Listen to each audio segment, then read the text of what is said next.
So much to talk about here on the San Francisco 49ers Report. Chase Sr. here with you. It is Tuesday, April 22nd, which means we're only 2 days away from the 2025 NFL Draft. So a lot of buzz, a lot of chatter, a lot of reports, a lot of rumors really starting to come to the forefront as the draft inches closer and closer. So we have some draft intel pertaining to the Niners from Adam Schefter, and then Mike Silver with the latest on contract negotiations with Brock Purdy, George Kittle, Fred Warner. It's all coming your way right now. A reminder to subscribe to the channel. We will be live starting on Thursday for round 1, Friday for rounds 2 and 3, Saturday for rounds 4 through 7 right here on the 49ers Report for the NFL Draft. Every day, every round, every pick, and whichever players get drafted to the Niners, we will do some deep dive analysis to let you know and keep you in the know. Teach you, inform you what those players are going to be bringing to the San Francisco 49ers. The Niners, as of right now, have 11 draft picks coming up starting Thursday. That is tied for the most in the NFL draft this year. So let's get the show underway here. I'm in Boston, been here the last few days because my childhood best friend just completed the Boston Marathon. I'll be back in the studio tomorrow, but it's always a good time to talk some Niners. Adam Schefter talking about the Niners at number 11. What are they going to do? Could they trade back? There's been a lot of chatter and talk that maybe the Niners could trade up. Here's what Schefter had to say about the NFL as a whole and then how it could impact San Francisco here. He said, this draft has already made a mark all on its own. Now that it's 3 days away, he had this report yesterday, this is the closest to the start of round 1. There have been no trades for first-round picks in the common draft era since 1967. One of the biggest reasons for the lack of movement is what evaluators perceive to be the lack of blue-chip quarterbacks. For most teams, there isn't a quarterback outside of Cam Ward out of Miami worth trading up for. The Browns inquired about the possibility of trading up from number 2, and the Giants at number 3 were even more persistent in their efforts to trade up to the top pick with Tennessee. The Titans have resisted those overtures and are expected to hold on to their pick. On the other side of things, the Steelers at number 21 are among the teams interested in moving back from their first-round slot. That list also includes the Jags at number 5, Panthers at number 8, Niners at number 11, Falcons at 15, Seahawks at 18, Buccaneers at 19, Vikings at 24, who currently have 4 picks, the fewest of any team. Now, you think about this from the Niners standpoint, right? Shoot. If a team like the Panthers at 8 or the Jags at 5 want to trade back, if I'm the Niners, I'm looking at trading up. Can I get my hands on Mason Graham? Could I put myself in a position to draft Armand Membu? Do I really like Jalen Walker there at number 8? I do. So if there's a player who you really, really covet, go up and get your guy. But there's also the strategy of moving back. And I'm not against that. Think about the amount of needs that the Niners have. They have those 11 picks, but they have holes to fill along the offensive line and defensive line. There are other depth and talent issues at linebacker in the secondary. So it could make some sense for the Niners to want as many draft picks and lottery tickets as possible, because this could end up being the most important draft of the Kyle Shanahan, John Lynch era. They've let players go. They've loaded up on draft capital. They're eating all of this dead money. They've said we want to build through the draft. They have all of these needs.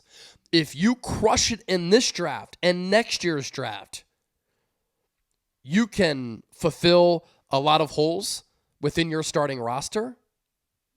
You can really load up your football team as far as overall talent and depth. And you can get back to being a consistent championship contender. And so the draft order and what happens in front of the Niners, it's all going to depend on how many quarterbacks go in front of San Francisco. Because if more quarterbacks go, that leads to good players falling. Now, the Niners could also stay put at number 11 if quarterbacks go. Cam Ward, Shedeur Sanders, Jackson Dart. You're rooting for those quarterbacks to potentially go inside the top 10. Because then again, those teams draft quarterbacks, good players fall, and the Niners could get a preeminent player at number 11. They could also decide to trade back depending on how the draft board goes and get a player, if they trade back, who they view as a coveted player on their draft board while also picking up more draft capital. You could trade back in the first. You could get another pick because you trade back to sneak into the back end of the first, probably packaging other picks. You could pick up an additional second rounder. You're already at 43. You could maybe get another third round pick. And those are the lottery tickets that we talk about. You get more. You increase your chances of hitting on these players. And that's how you can get back on track as a football team because of all of the needs that the Niners have on this roster. Matt Mayoko, on with friend of the show, Larry Krueger, also saying he wouldn't be surprised if the Niners move up in the NFL draft. It's a good spot for San Francisco to be in because they have flexibility and optionality at their disposal. And I think that they should use that to their advantage and flex their muscles a little bit. So I do want to hear from you down in the comment section right now. What should the Niners do? Trade up, stay put, trade back.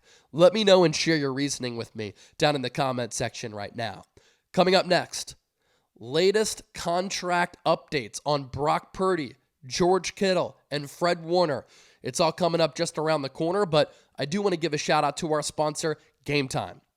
As I mentioned, been in Boston the last few days, and the vibe of the city, pretty incredible during Marathon weekend. So many people from all around the country, all around the world, mostly here to run in the Boston Marathon, more than 30,000 runners who were to watch the Boston Marathon and root on some of their loved ones in that race. But when you're in Boston, you have to take in the history of the city, the vibe of the city, everything it has to offer. So we have a group of about 14 people. We went to Fenway Park on Sunday, and we didn't know what we were doing, so we waited until the last moment to get our tickets, and that's why we used the Game Time app, because they specialize in last-minute tickets at the lowest price guaranteed.